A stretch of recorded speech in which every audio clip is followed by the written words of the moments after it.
I want to give a big thank you to Activision-Blizzard for providing a review copy of Call of Duty Modern Warfare 3 that I'm reviewing. But aside from that, they have no input on what I'm going to say. I haven't seen this before you guys, and I'm going to be pretty brutally honest. May say some things they may not like, but, you know, my job as a content creator is to be honest with you guys. So this is my brutally honest thoughts on Call of Duty Modern Warfare 3 Campaign, the 2023 edition, and this is purely a review of the campaign only. The full game, including multiplayer and everything else, all that review is going to be coming down the road. So with that being said, we're going to be diving into the review for Call of Duty Modern Warfare 3. But before we do that, a word from this video's sponsor.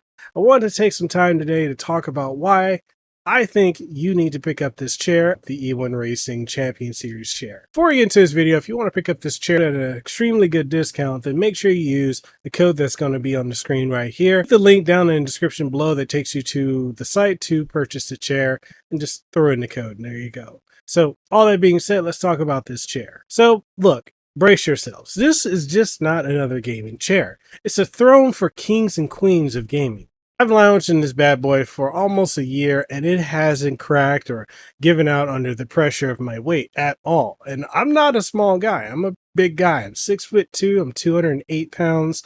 But when I had this chair initially, I was 6'2" and I was 290 pounds. So that's a lot of weight that's sitting on this chair. And almost a year later, it's still holding up. And I have to say, when it comes to the weight of this chair, it is definitely heftier than my old gaming chair.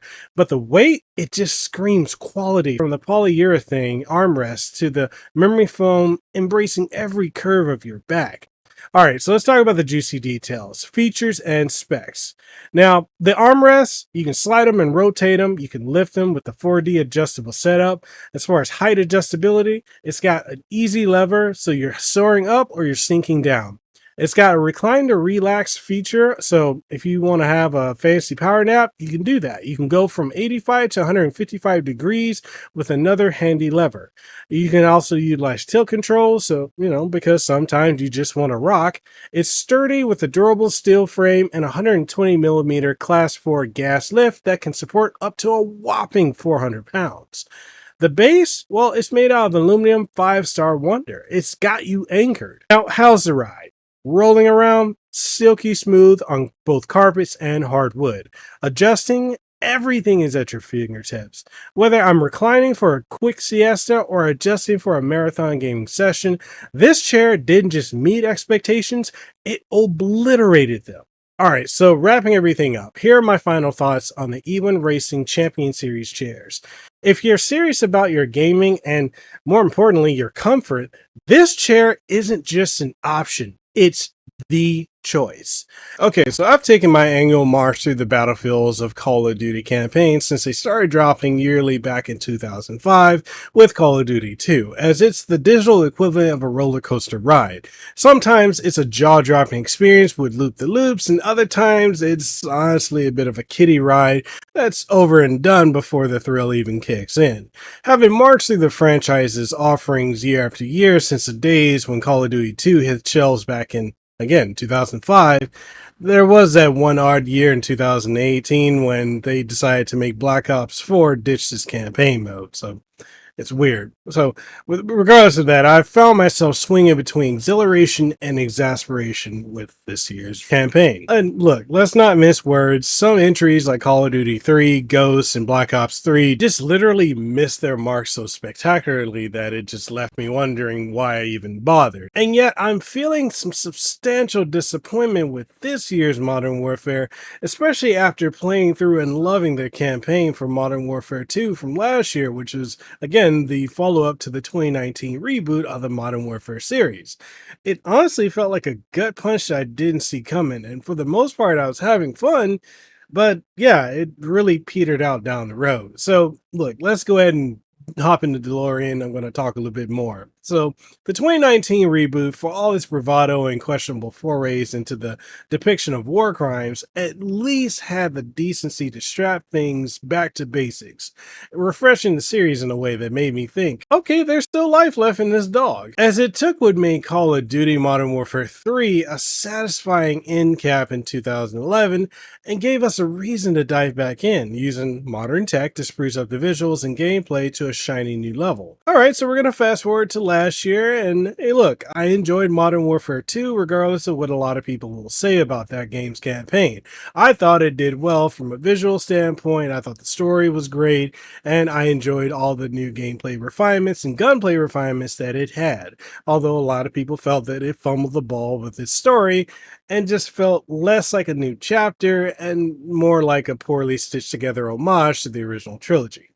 I mean, it kind of was that, but it's up to you, the gamer, to decide if you felt it was that way. Me personally, I didn't think it was that. So here we are nearly a year later with Call of Duty Modern Warfare 3 dropping into our laps like an unexpected guest at a party. And with this latest installment that was created by, again, Sledgehammer Games, it's left with the question of, is this glorified DLC masquerading as a full release? Or does this legitimately warrant you spending $60 up to $100 or more for this title? Look, the short answer is it's a bit of a mess. Now, look, try as it might, Call of Duty Modern Warfare 3 doesn't quite manage to stand tall as a worthy successor to last year's offering. The new elements feel haphazardly slapped on, with novel ideas lacking the development that they sorely needed. And while the core Call of Duty gameplay mechanics are solid enough to deliver a few hours of fun, they're overshadowed by a sense of creative stagnation that's hard to shake off. More troubling is the return of familiar plot points and gameplay elements that, well, rather than being reinvigorated, are simply regurgitated with little to no finesse. The story picks up the dangling threads left by Modern Warfare 2, thrusting us into a conflict stirred up by the infamous Vladimir Makarov, who, fresh from his prison break, joins forces with the terrorist group Kony. The setting, a volatile concoction of the fictional regions of Verdansk and Kastavia and the country of Urzikstan, provides a backdrop for atrocities that echo Makarov's past misdeeds.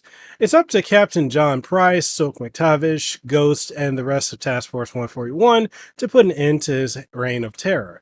But as we delve into the plot, it becomes painfully clear that we're just literally treading old ground, with the campaign failing to inject any real sense of originality into its proceedings. The big twist this year is the introduction of the open combat missions, which are touted as the franchise's first foray into sandbox-style gameplay, stepping away from the linear narrative that's been its bread and butter over all these decades. These missions, while they promise a bigger scale and more freedom, they often fall short of the groundbreaking evolution that we're led to expect them to have. And look, I'll give credit where it's due. The open combat missions do showcase the series' combat mechanics in a new light, and there's a taste of freedom you'd find in modes like Warzone and DMZ. The third mission, Reactor, comes closest to realizing this vision, offering a playground that seems to take a leaf out of the Just Cause series' book, where you're given a carte blanche to create havoc. However, this novelty quickly wears thin as it becomes evident that these missions are little more than rehashed ideas from other modes, retrofitted into a campaign that honestly struggles to justify its existence as a standalone title. And let's not even begin to talk about the AI. Oh man, the AI, it's a wild ride from one extreme to another. At times, you're up against adversaries that wouldn't look out of place in a slapstick comedy, fumbling around like they've forgotten their training. But then, without warning, they switch gears and become the sharpest of sharpshooters, capable of feats that would make a seasoned sniper, tip their hat. This inconsistency doesn't just smack of laziness, it screams it, and echoing the rushed development cycle that seems more interested in maintaining deadlines than creating a polished experience. As for the more traditional linear levels, they're what you'd expect from the Call of Duty title. Explosions, high stakes, and enough gunfire to make you think you're in the middle of a 4th of July fireworks display. They're competently put together, sure, but they're not going to blow anyone's mind or redefine the series in any significant way. When the credits roll on Call of Duty Modern Warfare 3, you're left with this unmistakable feeling of having played through a greatest hits compilation rather than a brand new album. It's got the tunes that you remember, and you might tap your foot to the beat of a familiarity that it's known for, but it's lacking the verve and originality needed to truly stand out.